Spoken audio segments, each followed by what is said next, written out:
De mi estimadísima enfermera, que la paz de Dios sea con usted. Vamos a, pues, a estudiarnos diabetes gestacional. Digamos, usted en el examen, pocas preguntas le hacen sobre diabetes gestacional realmente. Generalmente le hacen una o dos preguntas de eso y generalmente son de la resolución 3280. ¿Listo? Pero es importante, como usted no está estudiando para exámenes, sino que usted está estudiando para la vida, para ser una buena profesional, para atender bien a sus pacientes y demás, entonces es importante que pues tenga por lo menos un panorama general de lo que es la diabetes gestacional, no solamente preocuparse pues por lo que le pregunta pues la profesora en el examen y eso. Listo, entonces vamos a hacer eso, vamos a hacer un paneo general de lo que es la diabetes gestacional, porque es un tema obviamente complejo, extenso, que hay controversia en ciertas cositas, ¿cierto? Entonces no vamos a entrar en toda polémica, pero pues para que usted tenga una idea pues digamos general. Entonces, lo primero es que tiene que tener claro para usted lo que es la diabetes mellitus, ¿cierto? Entonces, la diabetes mellitus, esta definición es de la ADA 2014. La ADA es la Asociación Americana de Diabetes, ¿no? Que es, digamos, uno de los referentes, de los grupos pues, referentes en este tema de la diabetes y tal. Entonces, hay que ponerle mucho cuidado. Esta definición es desde el 2014, no ha cambiado. Entonces, ¿qué nos dice? Que la diabetes mellitus son un grupo de enfermedades metabólicas. Acuérdese que diabetes, o sea, la palabra diabetes, ¿qué significa? Significa pasar a través. Eso es una raíz, ¿no? Viene una raíz griega que significa pasar a través. Entonces, por qué se llama, por qué diabetes, digamos? ¿Por qué pasar a través? Porque se decía que la gente que tomaba el agua y el agua, como la tomaban, la botaban. Entonces, sabe que uno de los síntomas de la diabetes es la poliuria, ¿cierto? Entonces, como que el agua pasaba a través del cuerpo, tal como la tomaban. Y mellitus, pues porque es dulce, o sea, porque la orina de estos pacientes es dulce. ¿Cierto? Acuérdese que hay otra diabetes que era la diabetes insípida, que es la diabetes insípida, ¿no? Que ya es una alteración, bueno, eso también es una alteración endocrina. Pero digamos, en la diabetes insípida no hay problema con el azúcar, digámoslo así, con la glucosa, sino que hay un problema es con una hormona que es la hormona antidiurética, ¿cierto? Eso es otra cosa. Digamos, pero la llamamos mellitus, es importante como para diferenciar que hay otra que es la diabetes insípida, ¿cierto? Bueno, entonces hay que tener claro ese tema ahí de mellitus. Bueno, entonces diabetes mellitus. Eso es, digamos, hablando etimológicamente, pues. Pero ya hablando fisiológicamente, pues decimos que es un grupo de enfermedades metabólicas, un grupo de enfermedades metabólicas, cuya característica es la hiperglucemia. ¿Listo? Esa es la característica de la diabetes, la hiperglucemia. Hay que tener muy en cuenta esto porque, digamos, hiperglucemia, ¿qué es? Pues el aumento de la glucosa en la sangre, ¿cierto? Todo el mundo sabe que diabetes es igual a aumento de la glucosa en la sangre. Entonces uno lo que tiene que saber es cuál es el nivel, o bueno, antes de eso, saber por qué a mí me preocupa el aumento de la glucosa en la sangre. Ah, pues porque eso me daña ciertos órganos, ¿cierto? Eso me produce daño, principalmente en el ojo, en el riñón, en la circulación periférica, el corazón, bueno, eso produce daño. El tener la glucosa aumentada por mucho tiempo empieza a producir daño en ciertos órganos, ¿cierto? Entonces uno debe saber cuál es el nivel de glucosa por encima del cual yo digo que me empieza a producir daño en los órganos. A ese nivel por encima del cual se empieza a producir daño, a eso es lo que llamamos hiperglucemia, que en muchos casos a veces es difícil de definir, ¿cierto? Digamos que hay unos parámetros internacionales que ya se aceptan, pero pues hay cositas ahí pues con respecto a eso, ¿listo? Pero nosotros nos vamos a ceñir de acuerdo a los parámetros internacionales, lo más aceptado, pues digámoslo así, lo aceptado en este momento, ¿listo? Entonces, son un grupo de enfermedades metabólicas caracterizadas por la hiperglucemia y que esa hiperglicemia se produce ¿por qué? Hiperglucemia se produce ¿por qué? O porque hay una alteración en la secreción de insulina, o porque hay una alteración en la acción de la insulina, o una mezcla de las dos cosas. ¿Listo? Usted ya sabe que la insulina, aquí con este imagencita vamos a tratar de explicar el tema de la insulina, usted lo debe estudiar muy bien, aunque eso ya usted lo vio en fisiología, ¿cierto? Pero digamos, aquí hacemos un resumencito breve de lo que nos interesa pues, para contextualizarnos aquí. Entonces decimos que la insulina es una hormona que se produce en el páncreas. Acuerde que el páncreas es un órgano endocrino y exocrino, ¿cierto? A nosotros nos interesa en este momento la parte endocrina. La parte endocrina está dada por unas celulitas, un grupito de células, que son los islotes de Langerhans, ¿se acuerda? Que son como unas islitas ahí que se forman en el páncreas. Y en esos islotes hay varios tipos de células. Hay uno de esos tipos de células que se llama célula beta.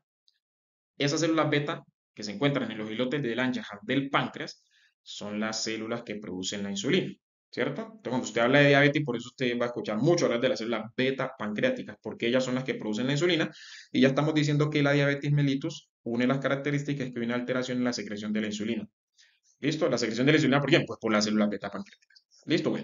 Entonces esas células beta pancreáticas liberan la insulina a la sangre. Acuérdense que la insulina es una hormona y esa es una característica de las hormonas, que la liberan a la sangre y la sangre la lleva a actuar en otro lado. Entonces esa insulina, que está aquí como un puntico, se produce en el páncreas. La sangre la lleva a sus órganos blancos. ¿Cuáles son sus órganos blancos? Pues 55.000. Aquí en este caso nos interesa, para lo que vamos a hablar, nos interesa, digamos, el músculo y el tejido adiposo. Listo, hagamos de cuenta que esto es una célula muscular. Esta línea que está aquí, hagamos de cuenta que es la membrana de una célula muscular. Y la insulina, como toda hormona, pues necesita para poder ejercer su efecto, necesita un receptor, que es este receptor que está aquí. ¿Listo? Este es el receptor de insulina, que es un receptor tipo tirosinquinasa. Recuerde que los receptores, usted eso lo vio con Rommel, con Rommel, sí, con Rommel ven que hay diferentes tipos de receptores y tal. Uno de esos tipos de receptores son los receptores tirosinquinasa. La insulina, receptores de la insulina es de ese tipo. ¿Listo? Entonces viene la insulina, se une a su receptor y activa una cascada de señalización interna. ¿Listo? Eso es lo que es una cascada, o sea, Songo le dio a Borondongo, Borondongo le dio a Bernabé. Una vaina así, o sea, la insulina se une al receptor, este receptor es un receptor, bueno, no le voy a explicar todo eso para no enredarla tanto, pero digamos se van activando una serie de proteínas. Aquí está el sustrato receptor de la insulina, esta es la fosfatilinositol 3 quinasa. Mire, este activa este activa este le pega un fosfato a este señor, y entonces ya este queda fosfatilinositol 3 fosfato. Acuérdense que esto es fosfatilinositol 4,5 bifosfato y este fosfatilinositol 3,4,5 trifosfato. Esto ya tiene trifosfato. Este activa la AKT y la AKT, ¿qué es lo que hace? Dentro de estas células hay unas vesículas que contienen un transportador de glucosa. Ese transportador de glucosa es el que llamamos GLUT4. Recuerden que hay como 55.000 GLUT también. El que nos interesa aquí es el GLUT4, que no está normalmente en la membrana, sino que está dentro de la célula. Sale a la membrana es cuando se activa todo este enredo que le estoy diciendo, ¿cierto? O sea que uno necesita, para que este GLUT4 salga a la membrana, necesita todo esto, o sea que el páncreas libere insulina, que la insulina llegue aquí, que active toda esta vuelta aquí, y ahora sí sale el GLUT4 a la membrana. Cuando ese GLUT4 sale a la membrana, ahora sí la glucosa puede ingresar a esas células, particularmente tejido adiposo y músculo, ¿cierto? Particularmente, porque hay sitios donde usted no necesita todo este mierdero para que la glucosa entra normal, ¿cierto? Porque hay otros tipos de GLUT, ¿ya? En este caso que estamos hablando del GLUT4, pues se necesita todo este enredo. Listo, entonces, ¿qué es lo que nos están diciendo? Cuando hay una alteración en la secreción de la insulina, o sea, el páncreas no produce suficiente insulina, pues no se va a activar todo esto, no va a salir la glucosa, no va a salir el GLUT4, perdón, y esta glucosa que está en la sangre, pues no puede entrar a la célula. Entonces, ¿dónde se queda la glucosa? Pues en la sangre. Entonces, ¿produce qué? Hiperglicemia. Ahora, usted puede liberar toda la insulina del mundo, pero si este receptor está malo, o cualquiera de estas proteínas, pues de esto que llamamos cascada de señalización interna, cualquiera de estas proteínas por acá no funcionan, tienen alteración genética, alguna cosa pasa, entonces, pues, usted puede liberar toda la insulina que quiera, pero pues no va a haber respuesta tampoco. A eso es lo que llamamos cuando hay una alteración en la acción de la insulina, es decir, que la insulina viene a este receptor y el receptor no responde. O a eso también lo llamamos resistencia a la insulina. ¿Listo? O sea, que el receptor no responde porque está dañado o el receptor o alguna vuelta de estas por acá. O sea, hay resistencia a la insulina o también le pueden decir a usted que hay una disminución en la sensibilidad del receptor de la insulina. ¿Cierto? Esa es la vuelta. No sé si me haya entendido, digamos, esto es un repaso de lo que usted ya ha visto. Mire que no hemos hablado de diabetes gestacional, estamos hablando de la diabetes normal, diabetes mellitus, normal. ¿Listo? Entonces, alteración en la secreción o en esta vuelta de aquí. Listo, eso es la diabetes, eso es lo que nos dice la A, tin, tin, tin. Ahora, esa diabetes la clasificamos en 4 grupos. Esta tablita la saqué, digamos, esta tablita la hice, pues, tomando la información de la última actualización que encontré de la A. Mire que la A saca unas actualizaciones cada año, que es esta. Aquí le dejo, pues, bueno, voy a dejarle pues, está en inglés, no sé si estará en español por ahí, habría que buscarla. Pero digamos, esta es la última que encontré, la del 2022. Eso sale cada año. O sea, esta de 2022 es la que, digamos, se publica en diciembre de 2021, sale en 2022. O sea, ellos la colocan como que es la actualización pues de 2022. Ahora necesitamos la de 2023, pero pues no creo que esto cambie mucho. Esta tableta casi no cambia mucho, esta clasificación. ¿Listo? O sea, son los mismos 4 tipos que nosotros ya tenemos clásicamente, que son el tipo 1, el tipo 2, los otros tipos de diabetes y la diabetes gestacional, que es la que nos interesa a nosotros.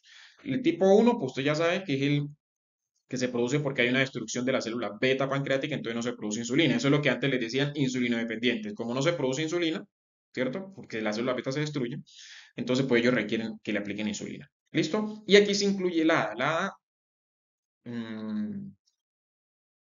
Yo no sé si usted ha escuchado hablar de la A, pero hubo una época en la que esto era un enredo que no se sabía dónde clasificar esta vuelta, ¿no? ¿Listo? No, no sé si usted bueno, si no la ha escuchado, pues no le voy a hablar de eso para no enredarla. Pero bueno, ya por lo menos sabemos que ya esto la clasifican aquí entre la tipo 1 también. Listo, bueno.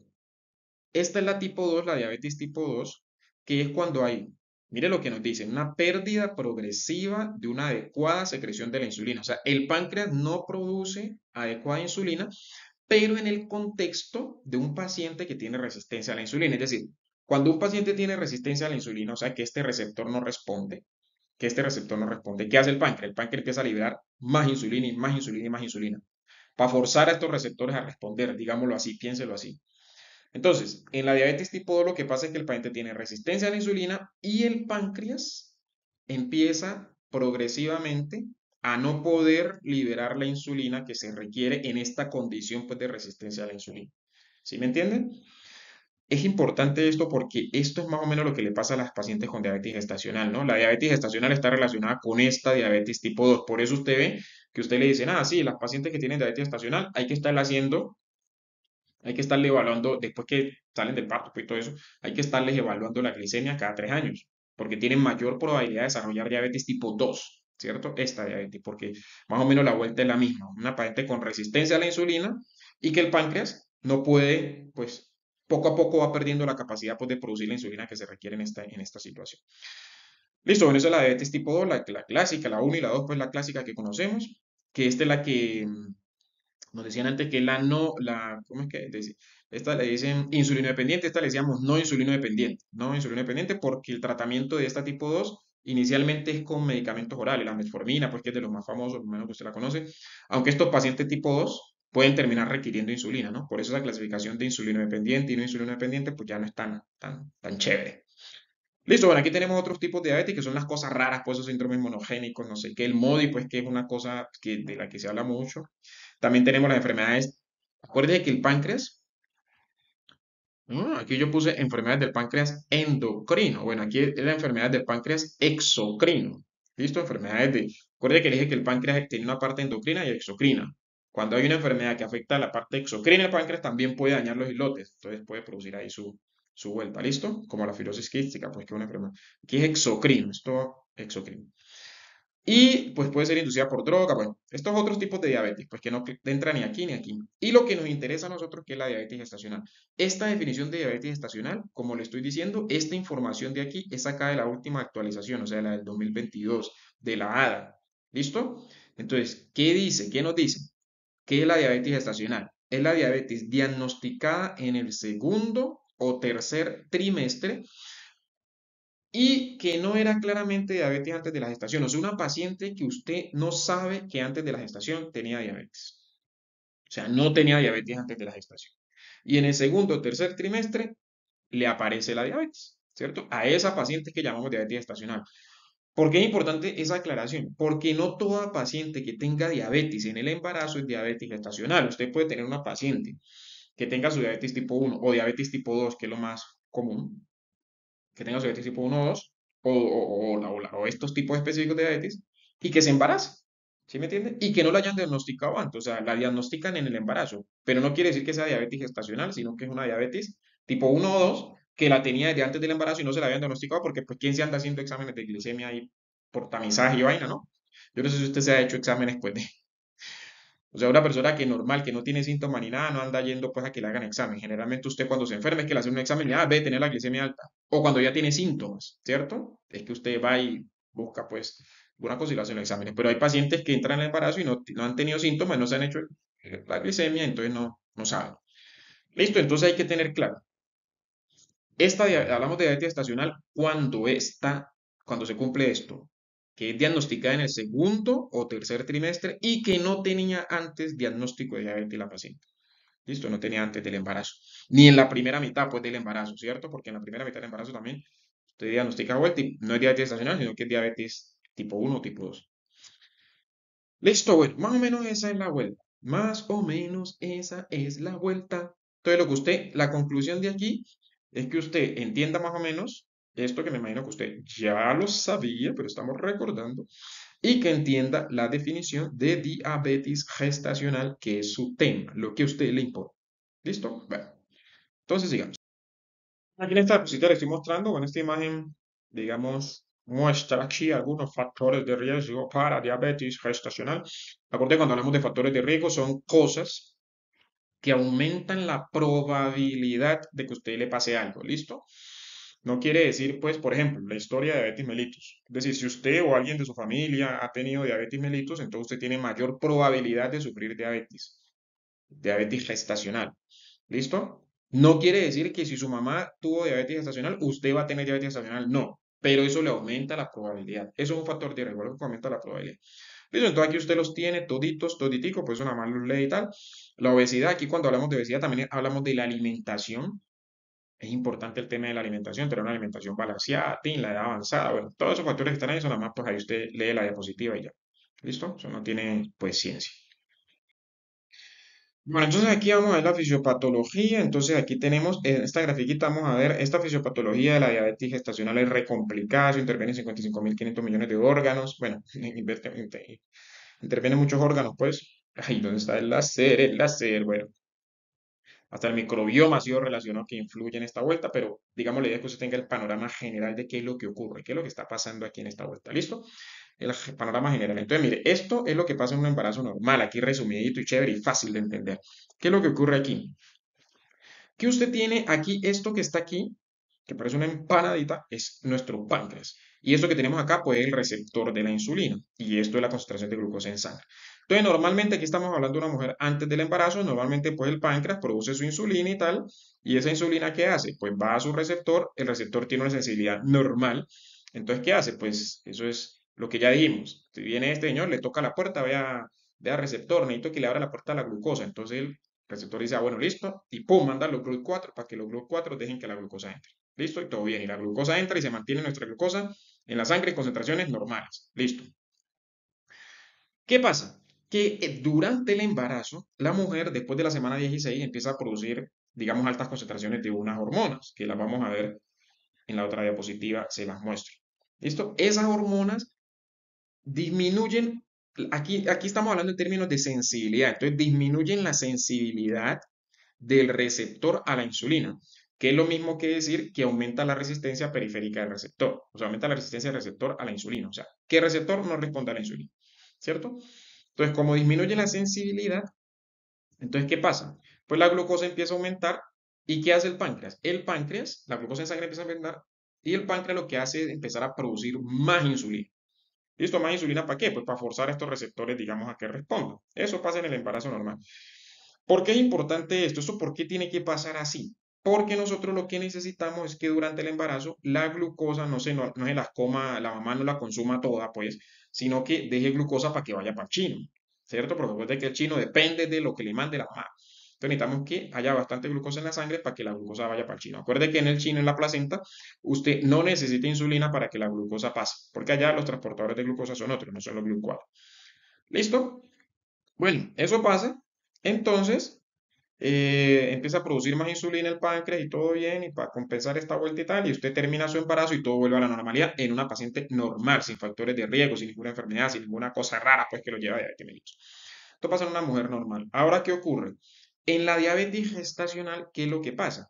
Pues que la mujer puede ser, puede ser que esta mujer tenga una sensibilidad normal, ¿cierto? Puede ser que tenga una sensibilidad normal, o puede ser que ya venga, antes del embarazo, pues, puede ser que ya venga con una sensibilidad levemente alterada, ¿cierto? Levemente alterada, puede ser, ¿listo? Pero pues que no se ha manifestado, pues porque pues sí, digamos, con la secreción del páncreas, con la secreción de insulina del páncreas es suficiente para compensar, digamos, esa leve alteración en la sensibilidad del receptor. Usted no tiene ningún problema. Pero cuando llega el embarazo, ¿qué pasa con esta mujer? Esta mujer que ya viene con su sensibilidad, digamos, un poquitico alterada, con toda esa carga de hormonas pues, que libera la placenta, la sensibilidad del receptor disminuye mucho más, ¿cierto? O sea, este receptor no tiene, su resistencia no aumenta pues así como, digamos, en una paciente normal, sino que aumenta mucho más, el receptor no responde. ¿Listo? ¿Qué debería pasar en ese momento? Pues que como la glucosa empieza a aumentar, como el receptor no está respondiendo, la glucosa empieza a aumentar. Entonces, si la glucosa empieza a aumentar, ¿qué debería hacer el páncreas? Pues el páncreas debería empezar a liberar más insulina, mucha más insulina, ¿cierto? Pero no la libera. ¿cierto? No la libera. ¿Por qué? Pues porque esta mujer tiene factores de riesgo, porque tiene algún problema, tiene alguna cosa que no permite que el páncreas responda de manera adecuada a ese aumento en la resistencia o a esa disminución exagerada de la sensibilidad del receptor. Entonces el páncreas no responde de manera adecuada y la glicemia pues nos empieza a aumentar y eso es lo que nos lleva a la diabetes gestacional. ¿Listo? Ahora, ¿por qué el páncreas no responde? Pues eso es lo que no sabemos. Pues sabemos que es porque hay todos los factores de riesgo que acabamos de decir en la diapositiva anterior. Recuerde que esto no es de causa, no es como que yo le diga, es que usted le dio dengue porque le infectaron con el virus del dengue. ¿Sí me entiende? No, no es por no es aquí. Aquí no es así, aquí hay factores de riesgo, o sea, cosas que aumentan la probabilidad de. Y los factores de riesgo, pues los que vimos en la diapositiva anterior. Listo, entonces, ¿qué pasa con esta señorita que tuvo diabetes gestacional? Puede ser que después que pase el embarazo, la sensibilidad disminuya y el páncreas, con la insulina que el páncreas produzca, ya su glicemia vuelva a ser normal. Pero también puede ser, que es muy probable que pase, que la sensibilidad no vuelva a sus valores normales, o sea, la sensibilidad de este receptor siga baja y el páncreas no pueda producir la insulina necesaria para compensar esto. Entonces esa mujer puede terminar en diabetes tipo 2. ¿Listo? Acuerde que, bueno, no sé si ya lo dijimos, pero bueno, esta diabetes mellitus gestacional es un factor de riesgo para que la mujer en el futuro sufra de diabetes mellitus tipo 2. ¿Sí ven? Que más o menos la fisiopatología de la diabetes tipo 2 y la diabetes gestacional es más o menos parecida. ¿Sí? Hay un aumento en la resistencia, o sea, una disminución en la sensibilidad del receptor y el páncreas no responde, pues va perdiendo progresivamente la capacidad de liberar la insulina suficiente para hacerle frente a ese aumento en la resistencia. ¿Sí ve cómo es la vuelta? Sí ve cómo es la vuelta de chévere. Bueno, digamos que esto es una cuestión general de la fisiopatología, pues porque esto realmente es mucho más complejo. ¿Listo? Pero vamos a ver que con eso la hace, con que tenga eso claro, pues la hace bien. Esa diapositiva es como para continuar con lo que estábamos hablando de la diapositiva anterior y para mostrarle aquí unas cositas. Mire, vamos a poner el lásercito. Mira, aquí tenemos, esto es la madre, ¿no? Aquí estamos hablando de la sangre materna, digámoslo así, acá al lado, la mamá, digámoslo así, esto es la madre. Esto que está aquí es la placenta y esto que está acá es el fetus, el feto, nuestro querido y feto, hermoso feto. Listo, entonces mire, aquí estamos en el contexto de una resistencia a la insulina. ¿Por qué hay resistencia a la insulina? Pues lo que ya dijimos, en el embarazo es normal, después de la semana 16 que eso ocurra, bueno, algunos autores describen que eso empieza a aumentarse con la resistencia de manera importante después de la semana 16. ¿Por qué? Pues por la liberación de estas sustancias que están aquí.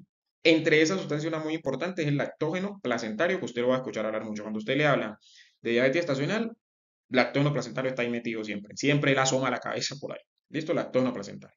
Entonces aumentan la resistencia a la insulina, pero ya sabemos que eso es normal y que en una mujer normal, pues eso el páncreas lo compensaría.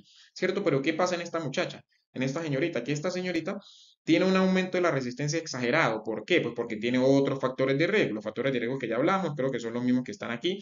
Bueno, excepto el síndrome ovario poliquístico. Cuando usted vea síndrome ovario poliquístico en una mujer, eso está relacionado con resistencia a la insulina. ¿Sí pilla? Eso es otro tema apasionante que ojalá algún día lo podamos estudiar. Listo, la dieta, la obesidad. La dieta que es donde usted comer alimentos procesados y todo eso que traen sustancias que aumentan la resistencia a la insulina, que hacen que el receptor no responda. Los ácidos grasos saturados también hacen que se pierda la sensibilidad del receptor a la insulina. Bueno, la dieta es importantísima. Usted sabe que usted si uno no fuma, no toma y come bien, o sea, hace ejercicio y come bien, o sea, dieta alta en fibra, frutas, todo eso y baja en grasa saturada y todas esas vainas, toda comida chatarra, la mayoría de las enfermedades no existirían, ¿cierto? Que podrían combatir. Bueno, y digamos estos factores de riesgo, entonces hacen que la resistencia a la insulina aumente, que era lo que decíamos en la diapositiva anterior, disminución de la sensibilidad, es lo mismo, disminución de la sensibilidad o aumento de la resistencia, es lo mismo. El receptor, o sea, lo que estamos diciendo es que el receptor no responde de manera adecuada. Entonces, ¿qué pasa? Se aumentan los niveles de glucosa en la sangre y además de eso, pues se van a aumentar los niveles de aminoácidos y los niveles, acuérdense que la insulina es una hormona anabólica, es decir, que hace que de sustancias simples formemos sustancias complejas. O sea, ella coge los ácidos grasos y el glicerol y forma triglicéridos. Coge los aminoácidos, estimula la formación de proteínas, una hormona anabólica. ¿Listo? Entonces la insulina estimula la síntesis de proteínas y estimula, digamos, la lipogénesis, o sea, la síntesis de lípidos. Y al mismo tiempo bloquea la degradación de la proteína, o sea, la proteólisis, y bloquea la degradación de los lípidos, o sea, la lipólisis, la degradación de los triglicéridos. ¿Cierto? Entonces, como aquí hay resistencia a la insulina, o sea, el receptor no responde, es como si no tuviéramos insulina. ¿Listo? Entonces, ¿qué pasa? Pues que va a pasar lo contrario, o sea, va a haber degradación de los triglicéridos, degradación de las proteínas, o sea, que va a haber aumento de los aminoácidos y va a haber aumento de los ácidos grasos libres. ¿cierto? Entonces tenemos aumento de aminoácidos, aumento de ácido graso libre y aumento de la glucosa de forma exagerada. Todo eso va a atravesar la placenta, va a pasar al chino y el chino, al llegarle ese aumento pues, de glucosa, ese poco de glucosa, ¿qué hace el chino? Pues el páncreas del chino empieza a producir más que insulina. El páncreas del chino empieza a producir insulina, insulina, insulina. Y la insulina, con todos esos sustratos que tiene, o sea, aquí estamos hablando de insulina fetal, ¿no? Con todos esos sustratos que tiene, o sea, glucosa, ácidos grasos y aminoácidos, pues ¿qué pasa? Empieza a formar macromoléculas y eso va a hacer que el niño se nos vuelva grande, o sea, eso aumenta el peso del chino, lo vuelve grande, hace que el niño crezca más, ¿cierto? O sea, realza el crecimiento fetal y eso nos va a llevar a una de las complicaciones más importantes que usted va a escuchar hablar de los chinos, pues, hijos de la madre diabética, que es la macrosomía. Aquí vamos a hablar de las complicaciones. Bueno, la macrosomía, mire, la macrosomía fetal es una de las cosas características, por esto que le estoy diciendo. La hipoglicemia también, usted cuando tenga un hijo, un feto, un recién nacido, pues hijo de madre diabética, tiene que estar muy pendiente de la glicemia de ese chino, porque en ese chino lo que le va a ver es no hiperglucemia, no se vaya a confundir porque eso también, esa cascarita de la pone. No es que el chino vaya a tener hiperglucemia, que es lo que uno pensaría, pues uno piensa, "Oh, pucha, pues si la mamá le está mandando toda esa glucosa, pues el chino va a tener hiperglucemia. No, lo que pasa es que aquí el chino, como está produciendo de poco insulina, él está produciendo de poco insulina, ¿qué pasa? Cuando usted le pinza el cordón, él ya no tiene esa llegada de glucosa, ese poco de glucosa. Acuérdate que la glucosa viene de la mamá, la insulina la está produciendo él. La insulina no es que venga la mamá, la está produciendo él. Entonces usted le bloquea el chorro es de glucosa, no de insulina, porque la insulina la está produciendo él.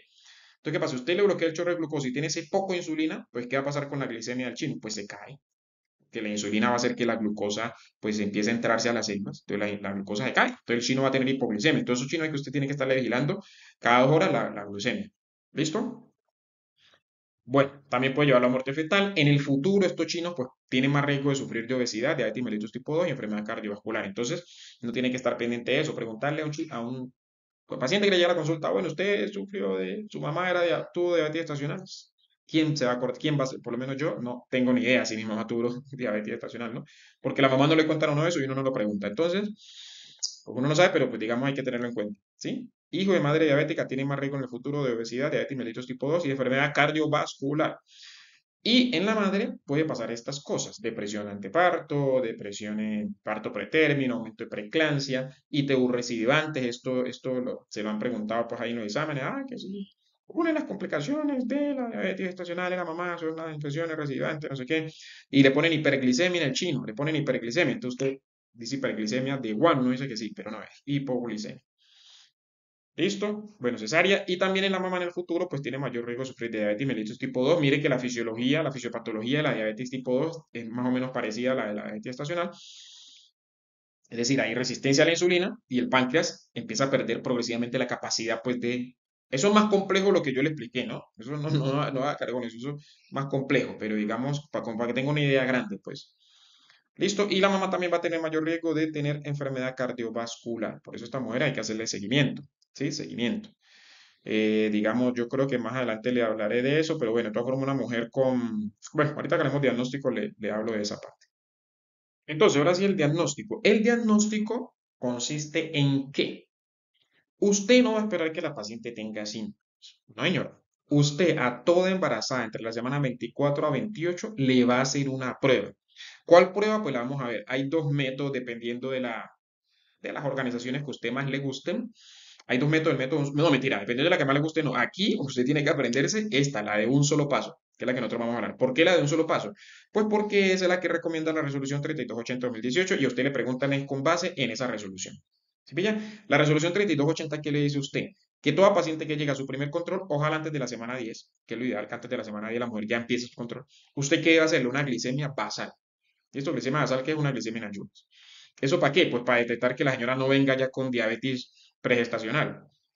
¿Sí pilla? Usted tiene que saberse que, digamos, saber que la glicemia en ayunas en una paciente, pues no embarazada, pues, que es lo que estamos hablando en este momento, digamos, si usted se lo hace antes de la semana 10, usted toma los valores de las pacientes no embarazadas, ¿usted qué es lo que espera? Que la glicemia esté por debajo de 110. Si está por debajo de 110, es normal. Si está entre 110 y 126, usted dice que tiene una intolerancia, pues, a la glucosa en ayunas, y si está mayor de 126, usted dice diabetes, pero esto sería una diabetes pregestacional, ¿cierto? O sea, ya viene con su diabetes tipo 1, tipo 2, generalmente es tipo 2, viene con su diabetes tipo 2 más frecuentemente, y es una paciente que tiene diabetes, con embarazo. No es diabetes gestacional, sino un embarazo complicado con una diabetes pregestacional, digámoslo así, pues para llamarlo de alguna forma. ¿Listo? Pero esa no es diabetes gestacional. ¿Listo? Entonces usted hace esa vuelta. Eso es lo primero, que dice la resolución 3280. Toda mujer usted le hace su glicemia basal, primer control. Pero si eso le sale normal, igual así le salga normal, usted en la semana 24 a 28 le va a hacer otra prueba, a todas. ¿Listo?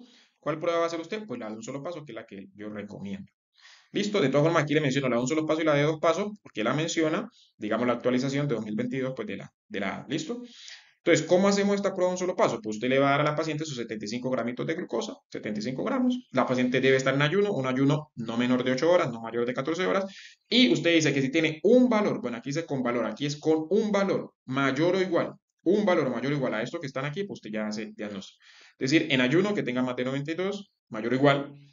Eh, Mire que es diferente a lo que le había hecho de 110, ¿no? Que es el que uno toma en la gente, en las personas en las personas no embarazadas, pues, mujeres no embarazadas y los hombres. Uno toma de 110 a 126, que es lo que dice la ADA. Y acá estamos hablando de en ayuno 92, mayor o igual a 92. No me puede confundir con eso. A la hora, usted vuelve y le mide la glicemia, le mide la glicemia antes de darle la carga, le da la carga y a la hora le da la carga. Acuerde que la paciente debe estar ahí sentadita, tranquilita, no fumar, no por esa actividad física, no estar ahí sentadita, tranquila, esperando que pase su hora para hacerle su otra prueba. ¿Listo? Entonces, a la hora usted le mide su glicemia 180, si está mayor o igual a 180, y a las 2 horas mayor o igual a 153. Estos son los valores de corte que usted va a tener en cuenta. Si está mayor o igual uno de estos valores, entonces usted dice, esta señorita, diabetes gestacional. ¿Sí pilla? Esa es la primera forma, que es la que usted tiene que aprender porque es la recomendada. La otra es la de dos pasos. O sea, dos pasos, ¿qué significa? Porque vamos a dar primero un paso y después otro paso. O sea, dos pasos. ¿Sí? Entonces, en el primer paso que hacemos, le damos una carga ya no de 75 y no de 50 gramos. Esto es lo que llaman el tetio Sullivan. No requiere ayuno. Aquí usted la hace, no importa que la paciente esté en ayuno. Y usted le va a medir la glicemia a la hora. Antes decían que 140, pero aquí en el 2022 dicen 130, bueno, 130, 135, 140, una cosa así. Entonces 130. ¿Listo? Si la glicemia a la hora está mayor de 130, entonces usted ya no va a decir que tiene diabetes, sino que usted va a pasar al segundo paso. ¿Cuál sería el segundo paso? Pues que ya le va a dar una carga de 100 gramos de glucosa. Aquí si la paciente debe estar en ayuno, 8 a 14 horas. Y si tiene dos valores iguales o mayores de esto que le estoy poniendo aquí, pues usted dice, listo, esta señorita tiene diabetes. Si tiene un solo valor anormal, pues usted vuelve a las 2 semanas y vuelve y le hace la curva. ¿Listo? Bueno, aunque el colegio americano dice que con un valor anormal lo considera también como ya. Pero bueno, ahí en el coso de la A dice, digamos, lo establecido, lo aceptado es que dos valores, ¿sí? Dos valores iguales o mayores a esto. Listo, pero como le digo, usted aprende, si le parece complejo aprenderse los dos, pues apréndase solamente este, que es el que usted va a usar, ¿sí? Porque usted tiene que saber aquí, pues, en nuestra querida amada tierrita. ¿Listo? Esa es la vuelta. Entonces usted solo repasa, hoy lo repasa, mira la gráfica, no sé qué, mira la tablita, lo aprende, mañana lo repasa, antes de irse a dormir lo repasa, por la mañana lo repasa, cuando esté bañando lo repasa, cuando vaya en el mío, cuando vaya en el carro lo repasa, y va a ver que en 2 días ya se sabe esos valores y no se lo olvida nunca más. Vuelve a la semana, vuelve y lo repasa, a los 15 días vuelve y lo repasa, el otro semestre vuelve y lo repasa, lo está pensando porque eso se olvida si uno no lo está usando. ¿Listo? Y ya. Ahora, si alguna mujer de esta le sale con diabetes, pues usted qué hace, el inicio del tratamiento, que lo vamos a ver en la otra diapositiva, lo vamos a ver pues muy resumidamente, usted le hace su tratamiento y, y a esa mujer, cuando ya pase pues el parto, usted a las 4 o 12 semanas le va a hacer una pruebita con 75 gramos de glucosa, pero ya va a tomar los valores de los pacientes no embarazadas, ¿cierto? O sea, que acuérdese que, digamos, cuando usted va a hacer diagnóstico de diabetes mellitus, no diabetes estacional, diabetes mellitus, usted tiene digamos, varias cosas que puede utilizar. Primero es medir la glucosa en ayunas, ¿cierto? Si la glucosa en ayunas le sale menor de 110, normal. De 110 a 126, alteración de la glucosa en ayunas. Y si es mayor de 126, diagnóstico de diabetes. Listo. Ahora, si lo va a hacer postprandial, o sea, después usted le da una carga de 75 gramos de glucosa, lo que nos están diciendo aquí, 75 gramos de glucosa, y le mide la glicemia a las 2 horas. ¿Listo? Entonces, ¿usted qué espera? Que a las 2 horas esa glicemia como esté, que esté menor de 140. Si está entre 140 y 200 es una intolerancia a la glucosa. Y si está mayor de 200, usted dice que ya, diagnóstico de diabetes, ¿cierto? Entonces, en ayuna mayor de 126, diagnóstico de diabetes. Postprandial, después de la carga de 75 gramos de glucosa, mayor de 200, diagnóstico de diabetes. O si usted tiene una paciente que la paciente tiene, digamos, síntomas, tiene síntomas de diabetes, polidipsia, polifagia, poliuria, que son los síntomas clásicos. Y usted le toma una glicemia en cualquier momento del día, así no importa que sea en ayuno o no, usted le toma la glicemia. Si se le sale mayor de 200, mayor o igual a 200, también diagnóstico de diabetes. O sea, Mayor o igual a 200 en cualquier momento, con síntomas, diagnóstico de diabetes. Mayor a 200, con una carga de 75 gramos de glucosa, diagnóstico de diabetes. A las 2 horas, diagnóstico de diabetes. Mayor de 126, en ayunas, diagnóstico de diabetes. O mayor de 6.5 la hemoglobina glicosilada, la A1C, la hemoglobina A1C, mayor de 6.5%, también diagnóstico de diabetes. ¿Sí pilla? Eso es lo que usted hace. Ahora, si esto le sale normal, ¿usted qué hace? A esa señorita la sigue evaluando, pero cada 3 años, 3 years, 3 years. Cada 3 años la sigue evaluando porque ya dijimos que estas señoritas tienen más riesgo de sufrir diabetes tipo 2. ¿Listo? Bueno, esto aquí le voy a dejar en los comentarios, le voy a dejar, aunque estos artículos pues están en inglés. No sé si hay alguna traducción, pues, no sé, pero le voy a dejar los links pues ahí en los comentarios para que los pillen. ¿Listo? Bueno, esto que está aquí se lo quise poner como para que lo tenga en cuenta. Digamos, esto es una recomendación que hace la ADA de descartar, pues, o sea, ¿en qué mujeres vamos a descartar que no tengan diabetes preexistente? Digamos, usted le llega a una mujer a control, a su primer control prenatal, entonces dice, vamos a descartar que esta mujer no tenga diabetes preexistente. Entonces, usted debe tener en cuenta, pues, estos factores que están aquí. Esto no se lo voy a leer, pues, esto usted lo mira, pausa el video, lo mira y tal. Pero, digamos, para que lo tenga en cuenta, esa es la recomendación que hace la ADA. Pero usted debe tener en cuenta aquí, porque usted le hace la pregunta basada en la resolución 3280, entonces debe saber. Usted le dice, ¿qué recomienda la resolución 3280 hacerle a las mujeres para el diagnóstico de diabetes? Entonces le ponen varias opciones. Entonces usted pone glicemia basal en el primer control y la prueba de tolerancia oral a la prueba de tolerancia oral a la glucosa de un solo paso, o sea, la de 75 gramos, no la de 100 gramos, sino la de 75 gramos. Acuerde que la de 100 gramos lo usamos en el de 2 pasos. ¿Listo? Aquí usamos la de 75 gramos. Le dicen, que Ted de Sullivan, no, Ted de Sullivan, no, Ted de Sullivan también es el de 2 pasos. Damos primero una carga de 50 gramos, que era el Ted de Sullivan, y si sale positivo, o sea, mayor de 130, entonces damos el de los 100 gramos después. ¿Sí pilla? Entonces usted aprende glicemia basal y tolerancia oral de 75 gramos. ¿Sí pilla? Pero bueno, esto como para que lo tenga ahí pues en cuenta y analice estos paramétricos. ¿Sí pilla?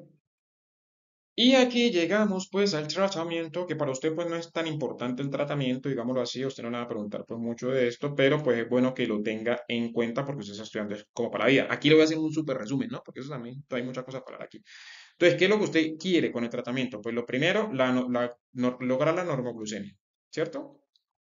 Lograr la normoglucemia. Eso es el objetivo. Porque si usted logra la normoglucemia, pues soluciona todo lo demás. Entonces previene la cetosis, hace que haya un aumento de peso adecuado, no sé qué, y contribuye al bienestar fetal. O sea, el problema aquí es la hiperglicemia, es el problema. Entonces eso es lo que tenemos que garantizar. Entonces, ¿cuáles son los objetivos? Pues eso, que tenga una glicemia basal así. Esto es lo que dice pues la guía pues de la edad. Estos son los objetivos. ¿Listo? Que tenga una glicemia basal así, que a la hora la tenga así, que a la 2 horas la tenga así, que a la hemoglobina 1C la tenga menor de 6%, menor de 6%.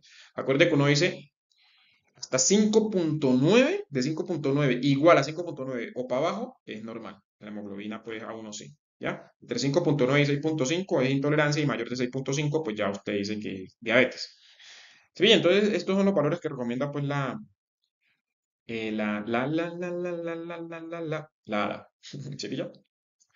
¿sí? Como objetivos. ¿Listo? Ahora, ¿cómo logramos esto? Pues lo primero es con la dieta. No vamos a hablar, pues no vamos a entrar a hablar de la dieta. Aquí le dejo esto como para que sepa. Digamos, esto lo hacen los nutricionistas, ¿no? Eso ya no le toca a usted. Usted no va a poner a estar inventando que cómo va. No, eso te la manda donde nutricionista y el nutricionista que le cuadre vuelta. ¿Cierto? Pero pues digamos, como para que lo tenga ahí, pues los valores digamos, cuántas kilocalorías por kilo día se le da a administrar al paciente, de acuerdo al índice de masa corporal y de acuerdo a si es sedentario o hace actividad. ¿Listo? Y aquí pues los porcentajes de cómo se distribuyen pues las macromoléculas, los carbohidratos, las proteínas y las grasas, que esto debe ser los carbohidratos 40 y 50%, las proteínas 20%, la grasa, bueno, lo que hacen los nutricionistas, mejor dicho. Y aquí pues le dejo, digamos, una anotacioncita ahí, pues sí, que los carbohidratos sean carbohidratos complejos, con un índice glicémico bajo, o sea, que sean altos en frutas, cereales integrales, bueno, todo eso. ¿Listo? 20% en proteínas y acá pues 30-40% grasas y grasas punto, aquí de pronto para que no me vamos a confundir, lo que quiero decir aquí es que el 30% sean grasas y que esas grasas menos del 7% sean saturadas. ¿Listo? Eso es lo que quiero decir aquí de pronto, bueno, se enreda. ¿Listo? Entonces eso es la primera. Lo primero es la dieta. Usted tiene que cuadrar la dieta a esa muchacha. El ejercicio. El ejercicio mínimo, 30 minutos diarios, caminar, lo de siempre. La caminata que es bendita, o sea que la caminata es una cosa, tiene que casi imaginar, el mejor remedio del mundo, el mejor medicamento, hacer ejercicio 30 minutos al día, bueno, por lo menos 5 días a la semana. ¿Listo? Y ya cuando el embarazo avanza, si la paciente pues dice que tan, que no puede hacer mucho ejercicio porque le pesa la barriga, que porque le duele, que porque no sé qué, porque no sé cuánta, entonces, bueno, listo, haga su ahí, tranquilita, ahí, acostadito, sentadita, haga sus 10 minuticos de ejercicio ahí, ¿cierto? 10 minuticos después de las 3 comidas, esa es la recomendación que hace. El ejercicio, bueno, no le copié aquí la bibliografía, pero bueno, le voy a dejar el artículo de donde saqué esta vuelta, que es basado pues en las recomendaciones de la ADA también, de la ADA. Listo, y también decían ahí que pues el ejercicio que aumenta la masa muscular es mejora porque entre más masa muscular usted tenga, pues mayor, entre más ejercicio uno haga que aumente la masa muscular, hay mayor sensibilidad de los receptores a la insulina, digámoslo así. Entonces eso mejora más pues la glicemia. Listo, y en cuanto a los medicamentos, pues ¿cuál es el medicamento de excelencia para gente con diabetes? Insulina, aunque también se está estudiando pues la metformina, el gliburide, pero pues eso, enredito ahí. Hay algunos casos en los que toca usarlo, pero eso ya lo maneja, digamos, eso ya no es suyo, eso es ginecólogo, endocrinólogo, eso no tiene usted que meterse ahí en esa vuelta. ¿Listo? Pero sí tener en cuenta que el manejo es la insulina. ¿Listo? Insulina. Y esto hay que hacerle un control diario, hay que hacerle un control de medirle la glicemia antes de comer y después de comer, día de por medio. Bueno, eso depende del protocolo que siga la institución. O sea, sí, o sea, que eso no es así pues tan fácil como yo lo estoy poniendo ahí, eso tiene sus detalles. ¿Listo? Sino que pues, como para que tenga una idea pues de que el tratamiento, insulina. ¿Sí? Tratamiento, insulina. Usted le pregunta, ¿cuál es el tratamiento farmacológico? Insulina. ¿Listo? Diabetes estacional. Bueno. Bueno, esto aquí también pues de la resolución 3280, esto es manejo peri y postnatal de recién nacido, hijo de madre diabética. O sea, cosas que hay que tener en cuenta pues con estos chinos, que el pensamiento precoz, que sí, que la glucometría a las 2 y a las 4 horas y dependiendo de cómo salga, pues así mismo uno sigue la evolución, que toma. Bueno, todo esto ustedes, esto no lo voy a traer aquí, esto se lo lee, pero eso está en la resolución 3280 también, no se lo puede cargar. Listo, bueno, y esa es la vuelta. Esa es la vuelta. Entonces, cualquier duda que tengan, lo hice así porque, pues, digamos, usted tiene el video ahí, lo puede pausar, lo puede estudiar, copia, le queda más fácil copiar que si hacemos un Zoom, perdemos mucho más tiempo y usted tiene que copiar que la vaina que tiene, entonces perdemos mucho más tiempo. Entonces, usted se ve el video y cualquier duda que tenga, entonces me la hace por WhatsApp y ahí vamos avanzando en las dudas, ¿sí? Espero haber sido lo suficientemente claro. Bueno, que el patio sea con ustedes, estamos en contacto.